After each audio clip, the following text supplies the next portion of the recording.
I'm Right. out in the streets and I'm Yeah. just raw dogging the air. You know what I'm Yeah. saying? How bad is COVID right now? Because I know I someone think for Washington State in itself, there's probably roughly about 560 people that have monkeypox. for people like me that have adult acne, Yeah. what are your recommendations for getting rid of this mess? Oh, I got this is great. This is great because I got a 1-2 punch. It's like you had that moment, the light bulb clicks. Yeah. And so I've had a lot of moments where I've had to unlearn certain things about the way maybe I have thought life should be.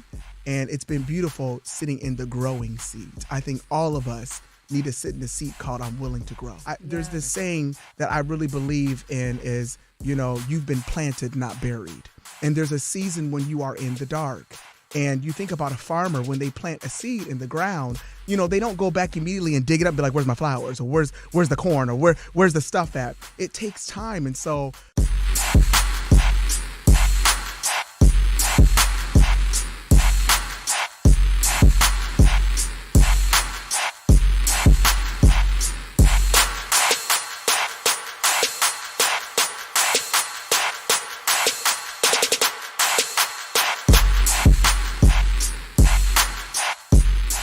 Let me bring in Dr. Nelson.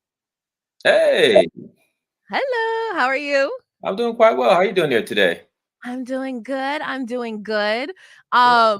So like I said, with everything that's going on between like monkeypox and polio and Mhm. flu seasons coming up, Mhm. obviously most of these have vaccines or shots or jabs, whatever you want to call them. Right. Um, I'm curious to start with doing an update on monkeypox before we move into COVID. What is happening with that? Do you feel like it's still spreading at like a high pace? Has it kind of been contained? Vaccines, do you know if those are like something that people need to worry about? Like, what is the latest update on monkeypox? So I definitely think it's good to stay updated on monkeypox because it is still here. The cases have kind of plateaued out, which is good. I think for Washington State in itself, there's probably roughly about 560 people that have monkeypox. I think USA, as far as numbers, we're up to about like 25,000. But remember, and this is the key, that of that 25,000 in the United States of America, only one person has died from monkeypox. So that's just reassuring that it's not like a life-threatening disease. The good thing is, and I think why the curve is flattened a little bit for monkeypox, is that the United States was good on getting on top of the vaccines. I think this presidency was really good at saying, "Hey, let's roll out the vaccines, let's get it going." And so I think right now in Washington State, about 14,000 people actually are vaccinated for monkeypox, which is a pretty significant number when you think about it. So I think that's helped kind of slow things down, the transmission, and so I think that's why we see kind of a more of a flattening of the curve versus that slope up that we were seeing earlier in infection.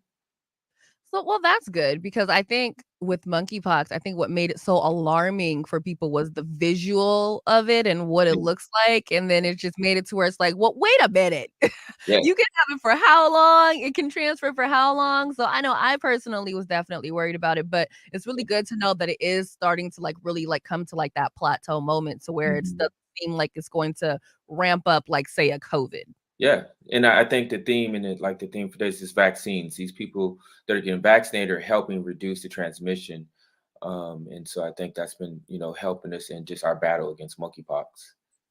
Okay, so let's also talk about polio. I remember about a month or so, I seen that New York had like their first polio, um, the first person with polio in I wanna say, was it like 40 years or something Wow. crazy like that? And then when I was looking into it, they said they didn't even know how he got it. They were saying that he hadn't left the country, so they had to do some investigating to figure out how that even happened. Mhm. How are polio cases doing right now? And is that something that we should honestly be concerned about? So it's interesting. It seems like for right now, the polio cases are kind of localized to New York. And so for right now, we're good. Now remember, polio is one of these things that it was essentially eradicated in 1979. Through a vaccination program. Polio was just not around. Mhm. And so what we have here is evidence of when you have people that are unvaccinated introducing themselves into the world and society, and in our communities. you put us at risk for bringing back these kind of diseases. And I think, when we take a look at it, what we'll see is most likely it was a transmission from someone that probably came from a country that was not vaccinated or don't have those, those high vaccination rates like we have. I think, in the area in New York where the outbreak started, it was like around 61%. I think overall there's like almost like an 80% vaccination rate for polio in the US. So, you have other countries where they don't have that high vaccination rate. So if someone travels from that country, likely possibly has polio, comes to an area that has a low vaccination rate here in the US, that's how that transmission occurs. And I think that's what we're going to see happen in New York. For the most part, after the year 2000, for that we have a new vaccine. It's better. It's inactivated. So the old vaccine was an oral vaccine, and it was activated product that your body basically had to process. The new vaccine that was, I think, after 2000 was created, it's inactivated. So it's easier for your body to develop the immunity for it. You don't get as sick from it. And so, just making sure that you're vaccinated is key here. That is what's helping, to tamper the infection rate. How often are you supposed to get a polio vaccine? Like, is that one of those things where you just kinda, like, do it when you're younger and you don't have to Yeah. worry about it again? Yeah, typically for polio, I mean, you're getting your first dose, around 2 months. Ah, So typically for the most part, everybody's been vaccinated for polio way back when they were young. It's like for children, it's like 4 doses that you get starting at 2 months, and you're pretty much done at a young age. But unfortunately, there's other places where that doesn't occur. So see, that's why I don't remember. yeah, yeah, you I'm definitely like, remember that I shot. don't feel like that was something that I ever had to Yeah. do Nope. knowingly, if you will, because it's like, obviously, my mom was like, "Yes, give her vaccines," when I was a Right. baby. As an adult, I'm like, "This is not on my list of things whenever I go to my doctors for my yearly checkup," Nope. and it's, "Alright, it's time for this vaccine, it's time Mm, for that this," is and not on the checklist, but it's one of those things. If you see your vaccination card, typically like if you get a new job or trying to apply to go somewhere, you'll see it and you're like, oh, I did have it, So people should make sure their vaccination cards are updated because it's just helpful for situations like this. Because what if you do have exposure? You don't want in the back of your head to be like, dang, did I get my polio shot when I was young? Did my parents did they make sure I got that? But for the most part, if you're in the school systems, they're very strict about that. So you likely got vaccinated. and also, I think I actually got one of my vaccines at school. Yeah. Like, my high school, they actually had a doctor's office downstairs, like, you could Mhm. get your feminine exams there, you could do, like Yep, I could yep, get, like, prescribed birth control, if they checked my records and I didn't have a certain shot, they were able to give it to me there, so that's yep, also convenient for some people to look into if they're like, "Oh, I don't really have, like, a doctor," but your kid actually goes to a school with, like, a doctor's office in it yep, like I yep, did. program. Yep. No, that's awesome. That's good that you had that available to you. Now, let me ask you about big bad COVID. Oh no. Oh God. We'll end it Yeah. on something lighter with the flu, but, Yeah. big bad COVID, it's one of those things where it's like, I literally just went to the Jack Harlow City Girls concert. Hmm. I just got back from Hawaii. Hmm. I'm going to Portland this weekend Living your for best life. another Living your concert. best I'm life. out in the streets and I'm Yes. just raw dogging the air, you know what I'm Yes. saying? Yes. So how bad is COVID right now? Because I know someone that just got COVID. So, is it still spreading rapidly like it was? Is it slowing down a little bit? What is going on? I think it's what's interesting is COVID's still out here. It hasn't gone away. It's not as prevalent, and the incidence is not as high as it was before, where we had hospitalizations and things of that nature, due to a lot of people getting the vaccine, also a lot of people having the infection. I call the winner of 2021 COVID getting because it seemed like everybody got infected then. But vaccination rates have been good, and so I think what we've seen is, like I said, with the same thing with monkeypox, you kind of decrease that curve as far as infection rate. Doesn't mean it's gone, right? As you said, I know multiple people that have gotten COVID personally, and I know I have a primary care practice, so I mean, usually on a daily basis, I'm getting 1 or 2 people that are I'm seeing via telemedicine that have a COVID infection. The good thing is we we're on top of it now. We have these antivirals, we have stuff to combat it so people aren't getting deathly ill. And like I said, the hospitalization rates are low, but COVID is around. I think at some point in time, we're going to call it an endemic, meaning that it's something that we're just used to, like the flu, that, periodically we're going to see peaks in it. And it's just, we're stuck with it, unfortunately. For those that haven't had COVID, I'm curious to know, like, I'm one of those people where I claim that I say I had COVID in 2019 in December. Uh, Like, I'm one of those people where I got sick. I didn't know what was going on. I was like, I had to call out of work. I was like, what is this? Is not the flu. right. Uh, but I know for a fact that I recently got COVID like 4 or 5 months ago. Hmm. And what I had didn't feel good, that's for sure, Yeah. but it wasn't as bad as whatever the heck I had in 2019. Right. Right. Do you feel like it's a matter of these different strands, or is it just like the virus isn't as strong as it was? I think it's a different strands. I think, that the OG strand was definitely taking people out, right? And so I think what's happened is it mutates, and that's why we have the different variants. Delta came along after the OG variant, and Delta was, very infectious, and a lot more people were getting it. And so it changes, and with the variants, you got changes in what we call rates of infectivity. And so what we saw with the Omicron was the same thing. It was even more infectious, right? Mhm. But what we saw with the Omicron, thank goodness, what happened was it was more infectious, but it wasn't causing as much severe illness. And that was key, right? So you were getting a lot of people getting sick, but you weren't having people dying from it at the rates that people were from, the original COVID variant.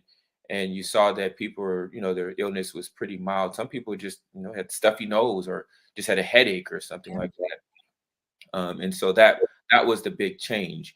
And so Omicron, is definitely more infectious, but once again, its predisposition for people having like a severe illness is just lower. However, though, we want to make sure that we keep the rates down, and that's why they've come out with a vaccine for it.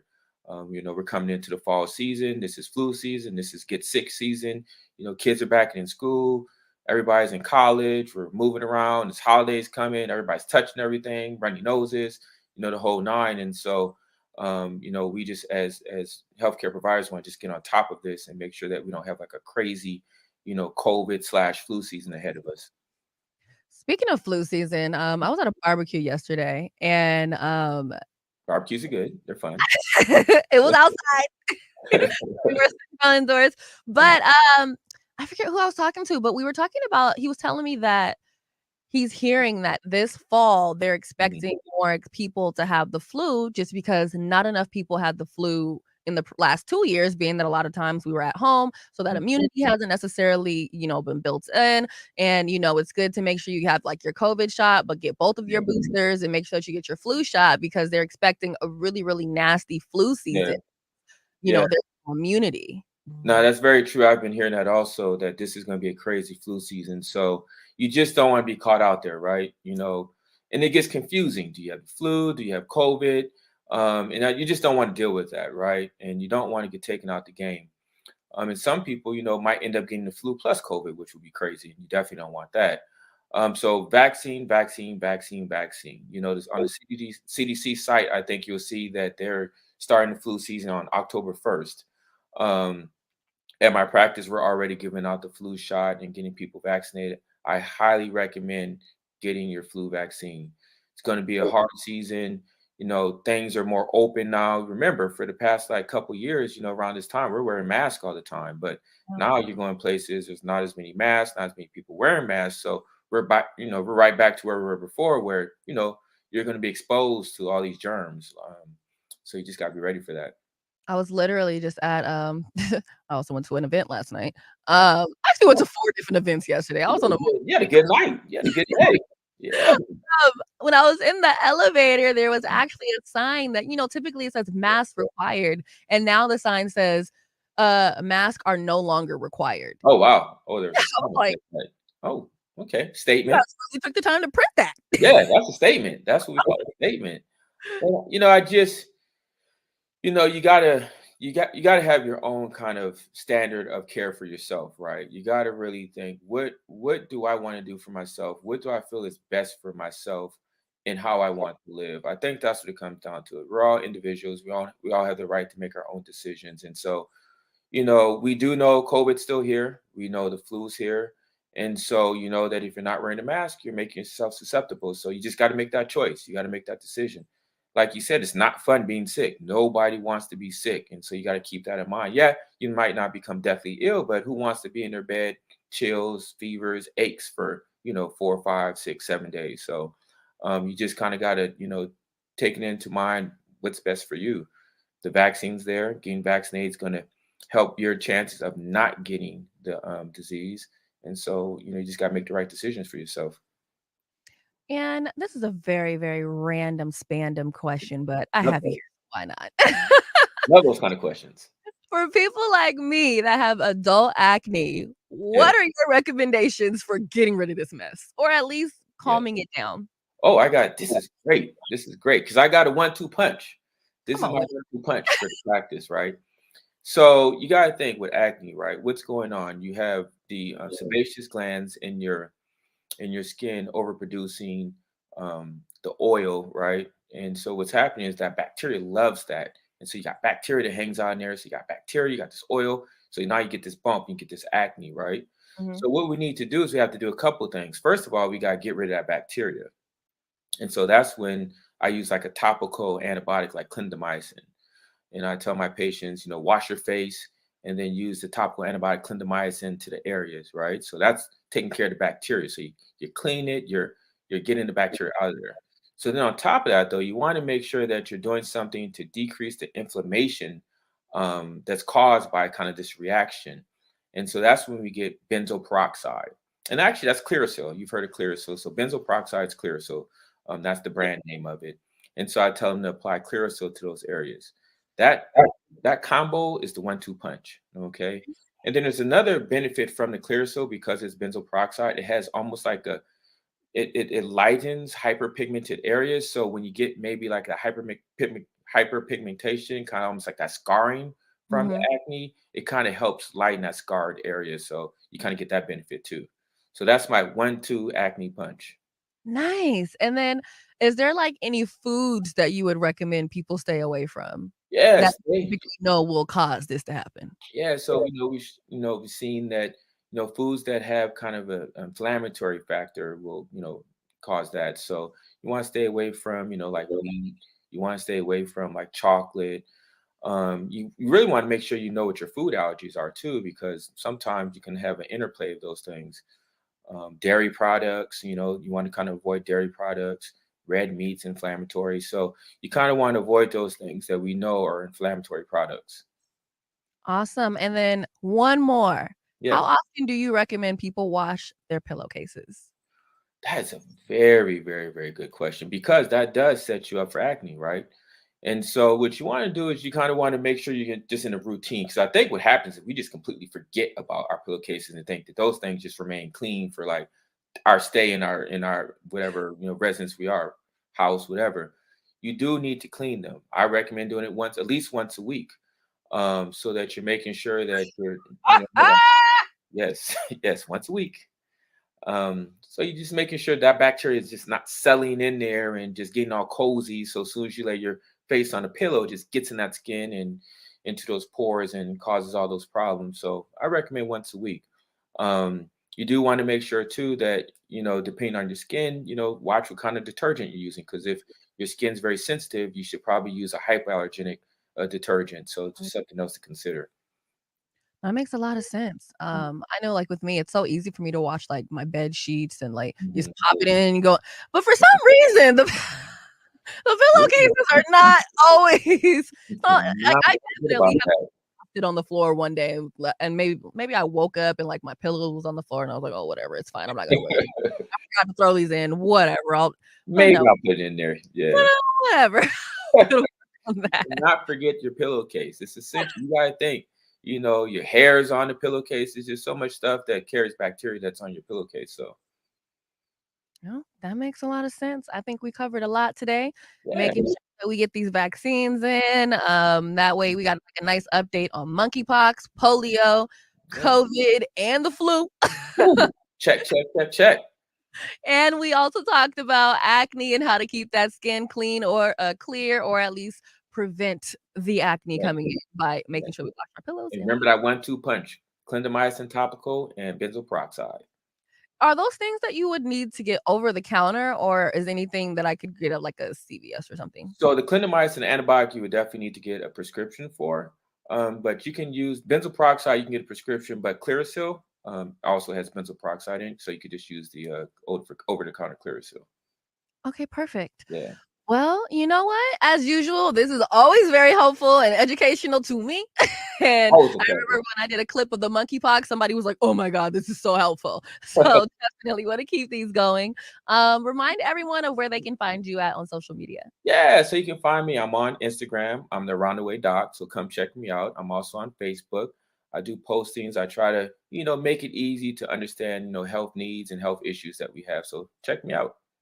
And then also, say someone's in the DC area, are you taking in new patients? Yes, come check me out. My office is One World Healthcare. I'm in Columbia, so I service the DMV area. I'm taking patients, and I love to help anybody else that's here. Nice, nice, Yeah. nice. Well, shoot, as usual, Dr. Nelson, I want to thank you so much for giving us all of your knowledge and wisdom on healthcare and making sure that our lives are a little bit better and a little healthier. Makes me feel good that I can do that. Of course, because it's needed. And sometimes, Yeah. it's also nice just to have it come from someone that looks like me Yeah, because yeah. skin is different. Diseases affect all races a little differently. So it's also nice to like have that kind of like one-on-one conversation. Yeah, I'm here to make sure that I spread the word and keep us, involved in everything health. So, yep, I appreciate the opportunity to do so. Or it wasn't until I had that conversation with my grandma, and I think I was about 18. I was 18, and she said, I really look forward to the day when you embrace you. When you stop trying to live through other people's voices, other people's perspectives. It's great to have that. But honey, if you don't embrace yourself, when the real opportunity comes, because you've been living so fake for so long, how would it recognize you? Community, it's been 3 years since we've been able to celebrate in person at our annual Evening of Choice. And this year at Access in Pioneer Square on October 19th at 6 p.m., we will be back together again, celebrating our journey, healing towards justice. This past couple of years have been incredibly difficult for our young people and our community at large. And one thing that has become clear and absolutely true is there's one way forward that brings all of us together, and that's as we heal. And when our young people heal, they're truly able to become who it is they've been purposed to be. So on this evening, you'll hear stories of our young people, hear the evolution of our organization as we emphasize healing in our cause. And together we will celebrate another year of impact and growth as we journey towards justice together. Again, it's at Access in Pioneer Square, 6 p.m. on October 19th, and live streaming will be available through YouTube at I Choose 180. Said, let me bring in my good friend Jay Martin. How you doing? What's good, Besa? How you doing? I'm doing great. We had a nice little retrograde start to this interview, but all is well. We're here now. All is well. Glad to be in the building. Glad to be here. Okay, so for starters, let's talk a little bit about your podcast. Like when I first met you on social media, which is how we meet a lot of people these days, I knew you were working with PBS. Mm-hmm. But I didn't know much about your podcast until you started coming over to Converge. Yes. So, one, if you want to tell us a little bit how you even got over to PBS, did PBS come first or was the podcast first? So the podcast actually was first. And what's so interesting about it is my good friend, Andrew Coleman Smith, he used to work at King 5. And he gave me my first opportunity along with Kelly Hansen to do the podcast. And so he's like, you should start a podcast. I was like, oh, no, nobody wants to listen to me. And he's like, no, you have a good voice. I was like, who? And so he's like, start a podcast. Just talk about it. If you could call it anything, what would it be? And I was like, well, I feel like we're all a project in the making. Mm-hmm. We're evolving, we're unfolding, we're learning more about ourselves. And so I was like, I feel like we're going somewhere. Life is always about going somewhere. You've never arrived. You're always arriving. Mm-hmm. And so I was like, you know what? The Drive Project podcast, you are going to hear different stories about people's lives, how they went through certain circumstances or they've gotten over certain things and how they got to their level of success. And I think for me, I used to be the person that I just needed to have a kickstart. And so I always think of the one. When I think of the podcast, whenever I'm doing an episode, I'm not trying to really reach the masses, even though that's, it's bound to happen that you're going to reach people. But I always think of, what about that one, the one that maybe has a goal, they don't know what to do. They have a dream, they don't know how to get it going. And so that's what the podcast is about. It's about passion, purpose, and possibility. And so it's stories of hope from all different backgrounds. And I hope people that they're encouraged, they laugh, they cry, and we grow together. It's kind of like mental health, I would say, it really through is. my journey. And I just hope people are really encouraged from it. So that's the backstory. And here we are now, launched the 6th season with Converge. And I am super grateful to be a part of the family there. So how do you feel being at Converge? Because, it kind of came out of nowhere for you. And it ended up, you work perfectly with us. But how does it feel to be a part of Converge Media? I've said this before. It feels good to be seen. Yeah. It feels good to finally be recognized for the work. And it just feels like a big family, and I've said this before, friends will push you to a certain level, but family, they will really be like, look, they'll tell you the honest truth. Sometimes you don't want to hear it, but I feel like it's such a great family to really just push you to that next level. And so it feels good to finally land. I feel like I've been on a flight that's been bumpy. Ooh. And I think and it's been much turbulence, but we're here now. And I feel like the podcast has a home, because just to give a little context, I was actually going to let the podcast go. Why? Back in June. I felt like, I did 5 seasons of it and I did it all on my own. And I'm so grateful for the launch with it. It opened up several doors, such as what you said, PBS. That came later, after hosting so many different things, and that door opened up. But I was like, maybe it's time to lay it to rest. And then a DM from Big O. Shout out to Big O from Converge. That is really how he pulls up on people. He pulled up, was like, what is this? And I told him about it. He says, I listened to an episode and I'm sitting here with my eyes filled with tears, And I said, I'm actually going to let it go. He says, no, you're not. Let's push it. What do we need to do? And that was like a shot in the arm to never give up. I'm a big person of consistency is key. And so you just got to stick to the process. And I'm very grateful that finally the podcast has a home. So let's do this. That's what I say, Come on, podcast has a home. I love that. Visually, I'm curious about that with your podcast, being that you're on PBS, you're doing commercials. So it's not like you're unfamiliar to video. Yes. What would the video version of this look like? I was listening to your most recent episode where you did announce that it's coming over to Converge, and there is going to be some video. So let us know what's going to happen, because right now your podcast, what I love about it is that it's a little bit like mine, and O gets on me about this all the time, where he's like, you need to find out how long that your podcasts are going to be. Right. And I'm like, sometimes I really only need 15 minutes. Yes, exactly. Sometimes I need an hour. Right. I think for me with the audience, in the beginning of the show, it was a lot of interviews, and they're about 30 minutes. I tried to think of, people, what's their attention span? You're stuck in traffic, you're getting some stuff done at home or whatever. And so I try to keep them to 30 minutes. Now, if you get me just by myself, it's about a 15-minute ride with me, and so I'm talking about either stories of my own life, but I am excited to do the visual side to it. I want to do at least every probably 4 episodes, you'll get the visual perspective. And I'm looking at shooting it at the State Hotel in downtown Seattle. Dude. So I know, right? Can we talk about the State and how it looks on melanated gorgeous. skin? I got a photo shoot lined up. It's about to be real. It's about to be live. Yeah. That is going to be epic. One, definitely want to be on that one of these days. Okay. Yes, you will be, for sure. 2, what does it feel like to be on PBS also? As someone that's from Seattle, I definitely grew up watching PBS, and to now see someone like yourself on there, I'm like, that is actually really, really dope, because, for me, it's not saying that I forgot about it, but I just didn't really know anyone around my age and in my group that gave me a reason to really want to be like, what's happening over there? And now I'm like, well, what's happening over there? Yes. It's interesting. I always tell the story of, I've been wanting to do television for 19 years. And you go through, like I said, bumps in the road, and you take many different detours. But I remember being a little boy and, having conversations with my grandma and her asking me, what do you want to be? And I've said, I want to do TV, and she says, one day, baby, you're going to do that.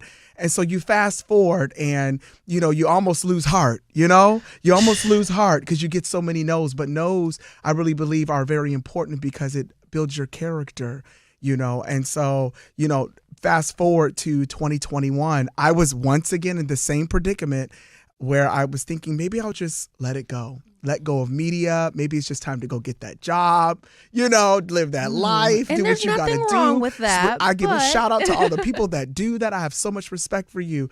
But I had a dream. And my friend said to me, once again, Andrew, he said, you don't know what phone call, what text message or email could change your life forever. It was 3 weeks later that I went in for an audition to be a television host for PBS here in Seattle, KCTS 9. And it was 2 weeks later I got that yes. And so it feels good. I'm not ashamed as a Black man in Seattle to be able to do what I do. And I hope that it opens the door for many of my people and for all people. I always want to create a space for people's voices to be heard.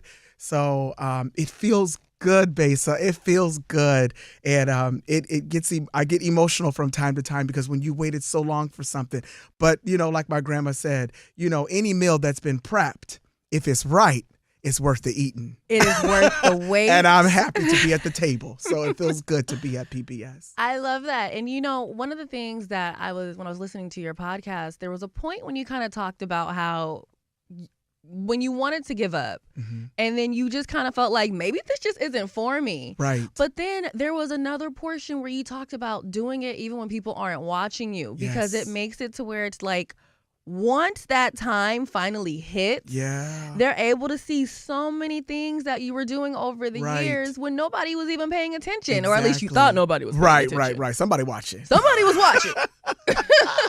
Yeah. So, what would you say really kept you going before you kind of like started wanting to slow down and you were in the dark? Like what advice do you have for someone that is just now starting a podcast, but maybe their goal is to be on PBS or to be over here at iHeart or to come over to Converge? What advice do you have for them in terms of doing it even when no one is looking? So that way they're ready. I would say you need to go back over what whatever your dream is. Make sure you revisit it from time to time. It's easy to get lost in life, and you got to remind yourself of your why. You need to have a tight circle as well, too. I want to encourage you, if you have toxic people in your life, do the work now so that way when you begin to flourish, you don't have to go through all of this cutting and chopping and removing, and it's painful, and now you're out before the public, And so I think while you are not seen, there's this saying that I really believe in is, you've been planted, not buried. And there's a season when you are in the dark. And you think about a farmer, when they plant a seed in the ground, they don't go back immediately and dig it up and be like, where's my flowers? Or where's the corn? Or where's the stuff at? It takes time. And so there's things happening in the dark, and that's your consistency. When nobody is looking, you have to believe in it more than anybody else can believe in it. That's why I said you got to go back to your why. It is very important that you go back over what you've written down. I'm a big person of putting stuff in my phone, like I have this idea, write it down, look back over it. And you'd be surprised as you stay consistent with the little things, how it will flourish. And then one day, because see, here's the thing. I use this analogy of, Hawaii was built by volcanoes and eruptions and all that kind of stuff. And nobody wanted to wear a bathing suit then, but I bet you do now. Look how beautiful it is. But it started out with nothing but disruption. So it takes time to get there. And you got to be able to work through the times when you're not seen, because one day, not only will you reap from it, but so many other people will reap from the fact that you stayed consistent. So my biggest thing is have a tight circle, be consistent even when nobody is seeing you, and go back over your dream and remind yourself of your why, and you be the biggest person, the loudest voice in your own soul's ear. Okay, So, and that's what's so important, there was another point when you were talking about your voice and how yeah. your grandmother told you, like, look, you have an Yeah. amazing voice. And once Ah. you realize that your voice is Oh, great, yeah. Oh. things will become so much easier. Life Mhm. will be beautiful. Yeah. What was that moment for you? Because I know with me, everybody was like, Besa, you should be on the radio. Oh, yeah. Da, da, da. And I was like, chill, Booski. Nobody want to listen to me. And you're You in got a traffic. great voice. You have a great You're minding your voice. business. Yes, And here I yes. come. Hey, guys. It's Right, like, right, nobody right. wants to hear that. Yeah. And it definitely took for me to be on the radio and listen to my own voice to finally not cringe whenever I would hear it back. Yeah. How did you get to that point of loving your voice? Because I think this can even go in with people where it's like, oh, you would be great on TV. And someone's like, nobody wants to look at me. Right. So it's like right. there's that process that you have to go through to where you're comfortable with yourself rather than feeling like, oh, I need Big O to be comfortable with my voice before Yeah. I'm comfortable with it. Or I need the people at PBS to be comfortable with how I look on TV before I'm comfortable with Right. it. So how did you get to that space? It took me years. My voice was my biggest insecurity because, I shared this with a lot of different people. I come from a pretty big family. And, it's just to be real, when puberty hit for my brothers, it was like, yo, what's up? How y'all doing? And I'm over here like my grandma, how you doing? And so I was like, is it going to hit me? Is it going to hit me? I'm 15. Is it going to hit me? I'm 18. Is it going to hit me? Waiting for and my my moment. voice stayed the same. And people say I sound a lot like my grandmother. And I was like, oh my goodness. And so I struggled because I felt like because my voice wasn't deep, it kind of coincided with, do you sound like, is this what a man should sound like? And so I was very insecure. And it was, just to fast forward, it wasn't until I had that conversation with my grandma. And I think I was about 18. I was 18 and she said, I really look forward to the day when you embrace you. When you stop trying to live through other people's voices, other people's perspectives. It's great to have that. But honey, if you don't embrace yourself, when the real opportunity comes, because you've been living so fake for so long, how would it recognize you? And so it really hit home for me, but it still took years. And I would say it didn't really change for me until I hit my 30s. It took all those years of really deconstructing what I thought I should be. And when I just embraced, what God called me to be, which is purpose, that's when the doors began to open up. And so until you stop running from you, it's always going to be this constant barrier. And so I still deal with at times, where I'm like, but I have learned to be thankful for my voice. And like my grandmother said, the day that you discover who you really are, the world is going to be so much more beautiful to you. And I have found all the opportunities that I have now, they're so much better because it's me walking through the door. Yeah. It's not me wearing a mask trying to get through the door and having to carry this image or whatever. So doing a even family, switch. they'll put this whole image on what you think you should be. And it's like, no, be your most authentic self. That is important. And in the day and age today, people are really pushing for authenticity. But at the same time, you also see people are not pushing for authenticity. So I'm going to lean on the side of, it's me or nothing. I love that because, when you have jobs like for me, I work at iHeart. It's so easy for people to come in here and just act like, oh, this is what they want for me to be. Right. But you can hear it. Yes. And you can see it, and it doesn't Yeah. come off naturally. It's like your Right. interviews end up being a little awkward. Yeah. You kind of sound like you're trying to be someone else on the radio, and that was definitely me for a little bit. And Wow. recently, I was just like, I'm writing down bullet points. I'm not writing down my scripts anymore. Like I'm Wow. just like even right here, I have bullet points, That's it. literally, Yeah, and I yeah. just go down my bullet points. But when I was actually doing what I thought I needed to do and what I would see on the Breakfast Club and trying to be that spicy radio host to get people all Yes. riled up or be a shock jock, Right. it was awkward for me, and I couldn't Yes. even watch my damn self back.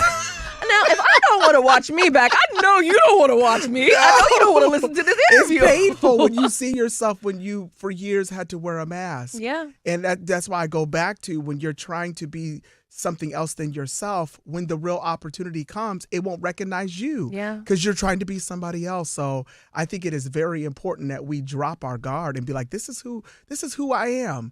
and I'm super thankful to finally have experienced that. And I try to tell people that. And so it comes up in my podcast a lot, me sharing little stories of ways that I've gotten over certain barriers about myself, or when I finally got the aha moment, as maybe Oprah, would say, it's like you had that moment, the light bulb clicks. Yeah. And so I've had a lot of moments where I've had to unlearn certain things about the way maybe I have thought life should be. And it's been beautiful sitting in the growing seat. I think all of us need to sit in the seat called I'm willing to grow. Yeah. And so I think that's the biggest thing, is that I'm teachable. I want to be always teachable. And so I'm learning so much about myself, and it just makes it so much more beautiful. Let me also ask you this, as Black people, and especially men, like even women, sometimes they tell us, you are way too damn emotional. You are someone where it's like you make it okay to be not only a Black person, but a Black male, and actually put your emotions out there and let people know these feelings are okay. You can't bottle this in. Yeah. Is that something that you gained from your grandmother, or is that something that you had to learn over time through therapy or something else? It was number one, therapy, but then also, my grandma, she was a big one, because she would always say it is important. What she would say to me was, Black man, go get help. It's okay to get help. And I don't want to just speak for everybody, but I know how I was raised. To talk about your issues was a no-no. You don't talk about your problems. You just go to God. And I've said this before in interviews where I'm like, you can have God and a therapist. It is important. And more than even just that, it's okay to talk. We don't have to bottle it up. I watched, through personal stories of my own family, that it would just be these massive explosions. And it would be because there were times where you should have talked, or you should have communicated, and you didn't do it. Yeah. And so now you have these massive outbreaks. But there were signs when you could have taken a moment to stop. It's like a person on a freeway, when you have your app going and it's telling you to take a different way to get somewhere faster. But instead, we make it hard on ourselves and we stay stuck. Yeah. But you had an exit. And so I've chosen in my life to take exits, to breathe, to talk and open up. And my grandma was a big one, because we talked like probably before she passed in 2020, we talked probably like sometimes once or twice a day. And she would be like, I thought of something. How are you handling it? How are you dealing with it? And it would be hard at times. And I don't like to cry, but she would say it's good to cry, especially as a man. It's good to open up and share. And so I tried to create that space through the podcast, and even just in my own personal world, where people feel safe. I open up my home. I feed people. I laugh with people. He sure do feed people, child. Let me tell you. If you ever get invited over to Jay Martin's house for dinner, come hungry. Don't come too hungry. Make sure you eat, because sometimes if you don't eat for the day, then all of a sudden you can't eat. Do it. Get you a plate. Yes. Take you a plate home. You've had some food, right? You've had some food, I right? took some food home. He had like little take home trays and everything. Like I was like, this is a 7-course spread. I'm sorry. I just started tasting the fish in my mouth all over again, child. Look. It was a good time. But I try to do that. I try to create a space for people, because I know what it's like to watch family members when there was no space. And then, I'm a big person for therapy, mental health. It's major. And I think it is very important. Men and women, children, boys, girls, all of us, you need to talk and open up and make sure it's a safe space. So before we get ready to end the interview, because I feel like there's so many things that you've said today that I definitely want to clip out, so y'all don't miss nothing, because I know how people are. Some people don't. They skip around. No, these are gems that you need, okay? So 6 randoms. Okay. Number 1, do you have a stylist? I do have a couple people. Okay. They'll send me things. Shout out to the diva, Holly Forward. I love you. I love you so much. 2, what is a goal that you have before the year is over? I want to end up on a full-time television hosting show. Nice. I want to do that. I want to be able to, almost like a lifestyle, where you know where to go, what to wear, and what to do. That is something big. I kind of interject that in things, but that's one of my goals in this next coming up years. I hope to land something like that, even where it involves cooking, food, all of that. So I could so see you doing that. I Even would some totally music. watch. Yeah. Even some music. And you can sing. I've seen it. I be in your IG story, Shop. I've been writing a little bit. So, okay, next question. What is your favorite song or kind of music to listen to, even if it's just an artist, when you feel down to like kind of make you feel a little better? Well, you know, my favorite artist is Janet Jackson. Come on. I'm a Janet fan. I've been to several concerts. She gets me going. I be feeling it. I be like, I get so low. No, that's not a good one, but it's a good song. It's a good song, though. All For You. I mean, she gets me going. But one of my favorite bands is Tycho. And I seen them for the first time at the Paramount before the whole pandemic. And their music is just, it causes you to think. I like to drive and think. And so I love that band a lot. You've recently gone to a lot of different operas and ballets from Converge. What has been your favorite one? Don't do that to me. My favorite one. You know what? I love all of them. Okay. I love all of them. Okay, which one was most impactful for you? I brought my daughter with me to the ballet. Yeah. And it was beautiful to see her eyes light up. And I'm so thankful she got to meet Jonathan Batista, who is principal now in the show that's currently at, I'm just so thankful at the opera. And I'm just like, oh my goodness, it is phenomenal to see them dance and do all the things that they do. Yeah. And it is just so beautiful. And my daughter wants to walk in my footsteps. And so to take her to the Pacific Northwest Ballet and her running around her little dress, and she's like, so cute. She tells me I got about 10 years and then I get to sit down. So.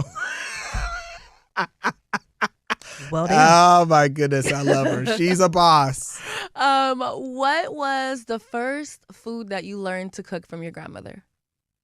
Ooh, collard greens. Ooh. She taught me how to cook collard greens. And she told me nobody wants nothing bitter. But we don't want no sweet collard greens either. They need to be seasoned. And so she says, make sure you use that pot liquor from the ham hock and the ham shank and all that good stuff. But she taught me how to season greens. My mom taught me how to fry chicken at 11. I love it. And so I've been cooking since 11 years old. Wow. Yeah. My last question. Give me one misconception of Jay Martin. One misconception? Oh my gosh. Let's see. Okay. People think that I'm always on. Like he's always on. It's 100%. And I'm kind of shy. I'm actually kind of shy. I get very nervous. I'm always nervous. I'm a very nervous person. But out of my nervousness, I kind of just put myself out there to the best I can. But people think like, he's just loud and constantly going. And it's like, actually, I like to sit and watch people. I like to watch people, how they operate and how they do things. And I like to just be in the room. That's why I always say I'm in the room, because I'm watching, and it's beautiful to be in spaces that allow you to be in them. So, yeah. See, that's why I like that question, because one, it throws everybody off. Yes. And people don't notice that. I'm like, I'm kind of, a couple of my homies, they know me. They're like, he's kind of shy when in the beginning, but then once he warms up, but people think I'm just always like flipping a switch and he just running. And I'm like, oh no, I need to slow down. It's a mental process. It is. It is. So the Drive podcast is going on season 6. Season 6. Yeah. When can we expect season 6 to start? It starts today. Shut up! Yes, it starts today, so it'll be rolling out, and I'm so excited. Release the first episode. It's about 10 minutes, and it's me just giving you what to expect, where we're going to be shooting some of it, the journey that we'll be going on. I thank the people that listened before, and I'm grateful for the ones that are coming on board. So it's going to be a ride. It's going to be fun, but we will laugh. We will cry, but we're going to do something great together. So, yeah. Yeah, if you guys haven't listened to it and you're just having a down day, or if you just are feeling a little off in your career, listen to it, because I definitely dropped a tear. And you will sit there and listen to like 5 episodes and be like, well, damn. Yeah, because I wanted to be short and sweet. So, yeah. So, okay, we know that the Dive podcast just dropped today. As you guys are seeing this, it's now Tuesday. So AKA it dropped yesterday, which means you can definitely check that out right now. But outside of that, real quick, what's next for Jay Martin, and where can everyone find you on social media? Oh, what's next? I just finished season 2 on PBS for the new international show that talks about films and documentaries. We did a whole we talked about like Harriet Tubman and all the greats. It's just amazing. And but you can also look for me on Instagram, Jay Martin Jr., Facebook, if people still use it, J. Martin Jr. So, and I'm starting to get up on a TikTok game. I'm working on it. Come on, I'm TikTok. working on it. I'm trying. But yeah, so I put a lot of stuff out on my Instagram. So. Yeah. Oh my goodness. I'm so excited to see what's going to be next for you. Like Thank you. literally, O and I, we talk about you and just how amazing that you are and just how dope that you are just Thank you. becoming. And, when I first met you, I didn't really know much about you, but to Right. like, I knew who you were, and I couldn't believe that I was serving you food. it's always weird to me when people are like, I know who you are. I'm just like, man, psh, I'm just a normal, Listen. introverted, outverted person. I love how I'm you just more put that. weird than people think I am. I'm always in my head. Like I'm just a normal girl Yes. child. Introvert, extrovert is what I call myself. Yeah. Because as you saw, like I will just sit there and it same. confuses people. And I'm Yeah. like, that's just me. But look, you are always welcome on the Thank you. Rewind. Definitely want to have you up here a lot Yes. more. You guys make sure to check out the Dive podcast. And until next time, you guys always know I say have an amazing rest of your day and keep that energy high.